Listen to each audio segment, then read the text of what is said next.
Hello and welcome to the Men's Corner podcast. I'm your host, George Stoimenov. Welcome.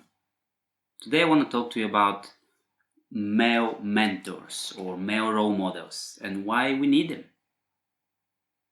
You know, as boys grow up, as boys enter the world of adulthood, ultimately they need men to show them that world, to help them function, if you will. And we think that whatever we got from childhood or we didn't get from our fathers and the world of men, we think that this is it. That's the card, that's the hand you've been dealt, and that's it. When you're an adult, it's too late. You are what you are now. There's no going back.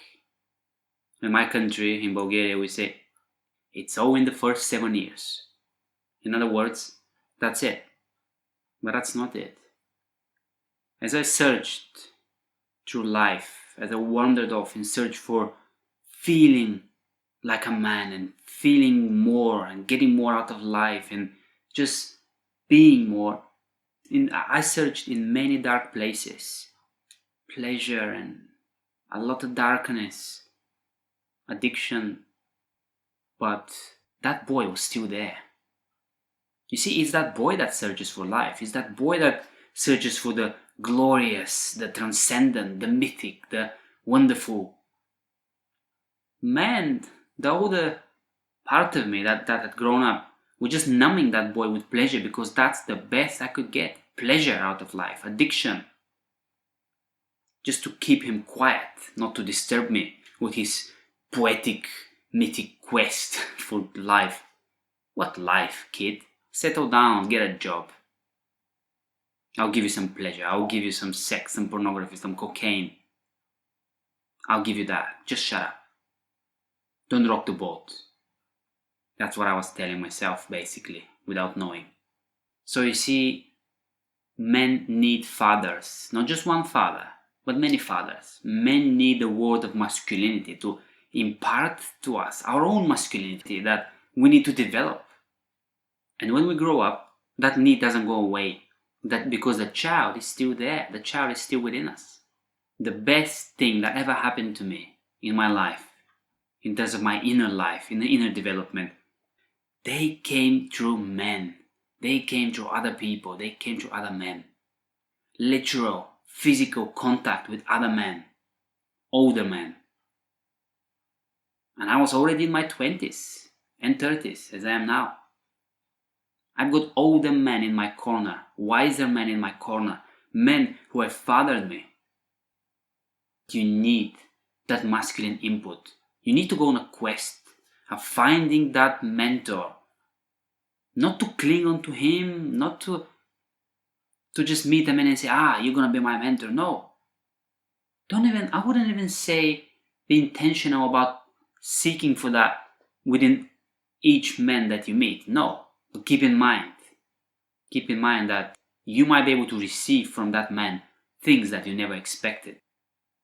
And what I would say to watch out for is it will not come in the package that you expect. It will not come in the Yoda that you expect. It will not come in the Obi-Wan Kenobi, in the Gandalf, in the Aragorn, that I don't know, all those characters that you might expect. That's what a mentor is like. You get bits and pieces, different mentoring, different fathering through different men, and more often than not, they'll probably be really weird, man. Weird for you. And why is that important? Why should they be weird? Because unless it's alien to you, unless it's strange to you, it will not be stretching you. And unless you are stretched, you will not grow. Unless that little boy is sent into the unknown on a quest to do things that he never thought he could do, then it won't be a challenge, will it? Then it won't change you. It won't stretch you. So keep that in mind. Men will come your way, but they might not be the men that you expected. And that's okay. That's exactly right. Give them a chance. Join a men's group. Look out for those local groups. If you're struggling with some sort of addiction, so many of us are, we don't even know it. or we wouldn't admit it to ourselves, then go join a AA group or anything like that. You need masculine input. And one thing I would say, if you want to reap the benefit from that, if you want to be fathered, if you want to be initiated into manhood, into that part of manhood that previously maybe was shut down for you, you need to make yourself vulnerable. Inside of you, there is a little boy that is crying out for that masculine input. And unless you let him speak on that meeting, unless you let him express his feelings, his needs, his frustrations, whatever, you will not get the blessings that you need. The biggest tragedy with men is that we pretend that things are okay when they're not. And there's this trend now for men to make themselves vulnerable just for the sake of it. Just look at me, I'm a vulnerable man. Well, no, not really. I don't agree with that. Unless that vulnerability leads to healing. You don't want to be vulnerable when you can be strong. But if you want to be made strong, and I mean really strong in terms of fully inhabiting yourself, your body, your capacities. You see, a strong man is armed with his own inner capacities, and he's developed it all in service of something greater, in the service of humanity, of his family, his friends, his community, his work, whatever it is. That's a strong man, someone who is able. That's what I mean by strength. Someone who is inhabiting his world, he's reigning in his power. But if you want to be made strong in this way, in the real genuine way, you have to become weak first. Because chances are, the strength that you've got now that you show the world might well be counterfeit, or at least a big part of it might not be genuine, might be a cover-up for weakness. And if you want one test for that, very often you have powerful men, good men, mind you, I want to emphasize good men who get into a bit of power. They don't necessarily become tyrants, but very often they fall prey to addiction or to control or seduction, temptation, not because they're really evil and they've been seeking that all their life, at least most of them. I don't believe they have. But because the strength that they've been operating under, a lot of it has not been genuine. And for the little boy inside, that was too much. You're driving me too hard, said the little boy inside the grown man. I want some pleasure now. And you've got a weakness somewhere, you've got an addiction somewhere. I can definitely testify, even though I've not been in a position of power in terms of worldly power. We all have power, we all have influence. And then you'll be a lot more easily tempted and just drawn away from the path than you would have been if you had operated from your true strength. If you had already made yourself vulnerable in front of other men and been healed in your wounds and been held by them, that little boy inside of you would have felt safe. I'm good now, I'm good. They're holding me. I'm fathered. Then that boy can be armed. Then he can grow up, and because he's got this basis of belonging. I'm okay. I'm okay with myself. I'm okay with my masculinity. I made myself vulnerable and they just took me. They carried me. They fathered me. They loved me. Wow. That's what should happen between a father and his boy. But it should not stop there. The father is then required to bring the boy into the world of men, into his own tribe, so that every man from this tribe could contribute to this boy, could impart something to him. How often does that happen? How often do we have fathers even? It's a tragedy. And this is what I want to say to you. Whether you're 16 or you're 60 or you're 18 or you're 80, it's not too late. It's not too late. But you need to reach out. You need to find men that can help you. You need to find these relationships with men that will be meaningful and key for your growth.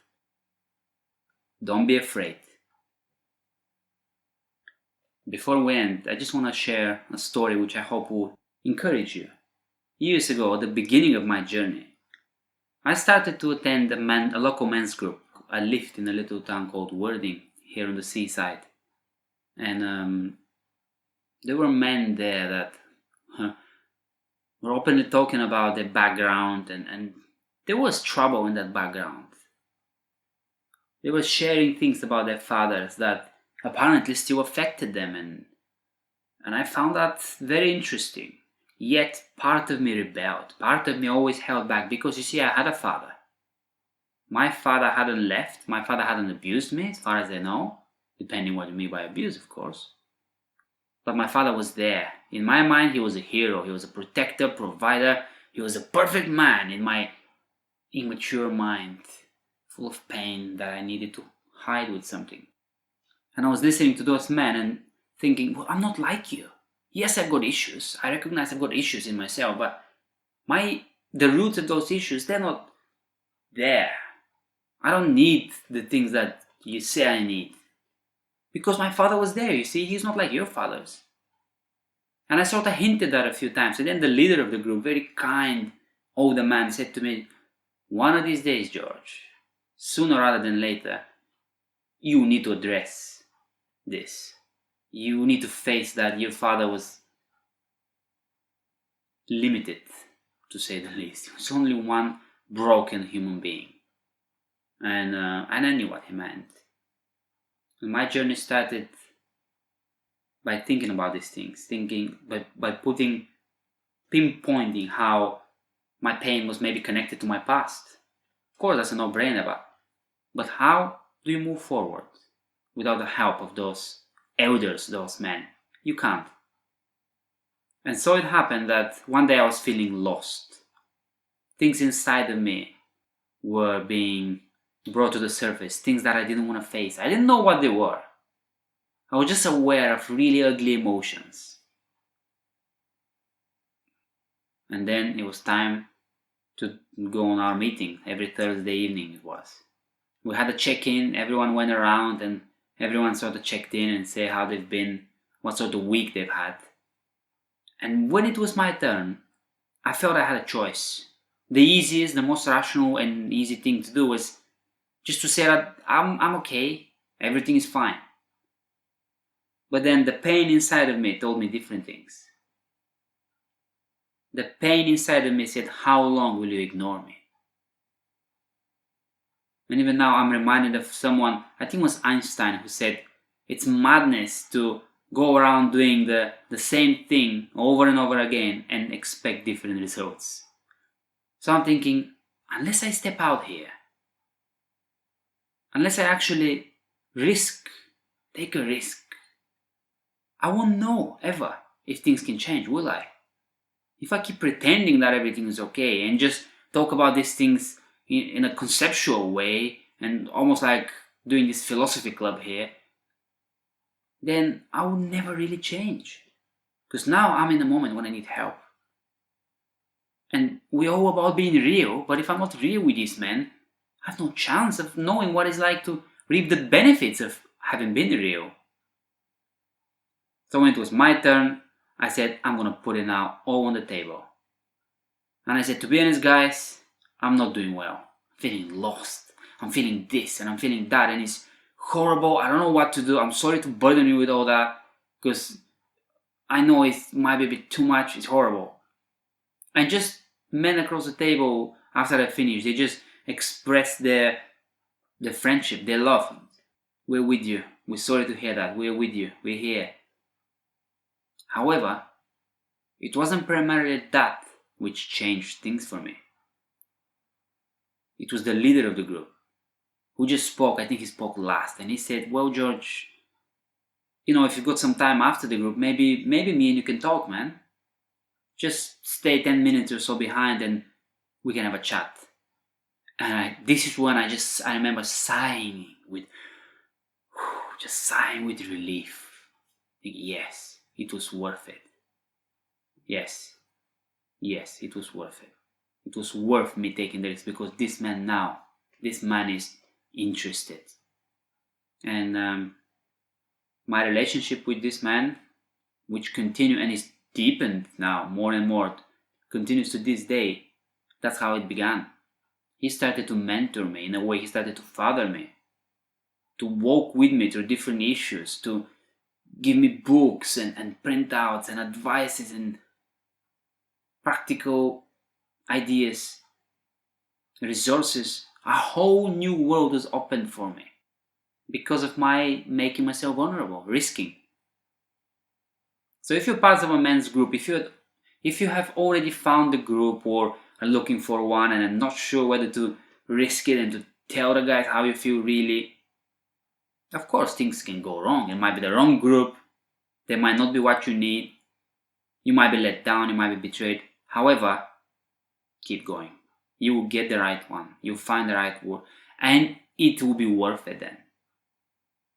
Because you haven't got much to lose. If you're already in pain, if you already feel that something is missing in your life, heck, just call me or send me an email. You need to reach out. You need men. You need men to stand with you in this quest, in this battle of just becoming a man, living like a man, with purpose, with destiny. Feel like you belong, feel like you've got purpose here.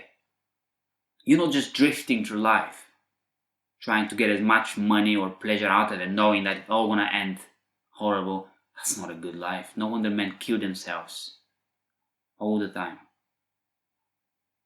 Quite desperation indeed. But you, if you're listening to this, you're different. And because you're different, a lot of good will come your way if you only take risks.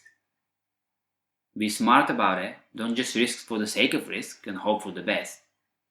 Make sure you find the group that you need, with the depth that you need. But then you might need to be vulnerable. You would definitely need to, if you ask me. Don't be afraid. You need men in your life. You need mentors. You need to find them, or allow them to find you. Think about it. Thanks for listening. Speak to you soon. Bye.